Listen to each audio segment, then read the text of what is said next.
Almost everybody gets some pain every now and then and takes some painkillers for it, but is it safe to go scuba diving when you use them?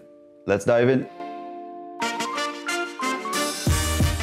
Welcome to 50 Feet Below, where we give you some straight up scuba advice. My name is Arjan and today is Q&A Monday.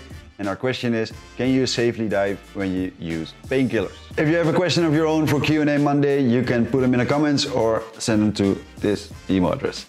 Like many others, you might think that it's widely known which medicine to use and which to don't use when diving. Well, that's not actually true. There's no list of medicines which are safe to use. This is one, because every person is different, and two, because we don't do human trials underwater with different medicine, because that's a bit unethical.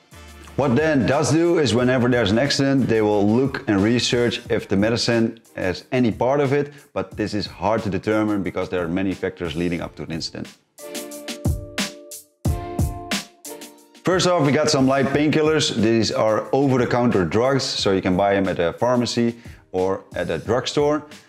These are no problem to dive with, but use some common sense. When you need like 6 or 8 to get by in a day, it might not be wise to go scuba diving. Next, we move on to the medium painkillers. These are non-steroid anti-inflammatory drugs. Heavier painkillers means there are some side effects which might affect diving. Some studies believe that if you use these drugs for battling inflammation, you run a higher risk of getting decompression sickness, even if you don't do long dives or deep dives. This is because your body is in a higher state of alertness. Another big side effect is that your kidney isn't as well blooded as usual, and this is a risk because, like we have explained in the video why you always have to pee, and you can watch it right here.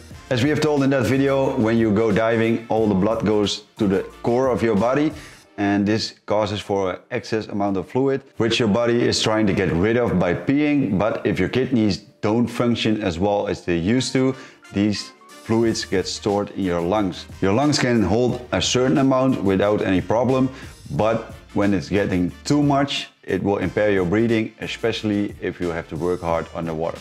This mainly affects older divers because they already have a less functioning kidney than younger divers. Next, we move on to the heavy painkillers like tramadol or oxycontin. Normally those are only available at a doctor's prescription, but apparently people are getting them left and right. All the side effects from the light and medium painkillers also apply to these. Added to this is that all morphine-like medications have an unpredictable effect on the water, simply because they don't test it. They also affect your reaction ability and can make for some poor decisions underwater. And you probably don't want that, so don't dive with these drugs.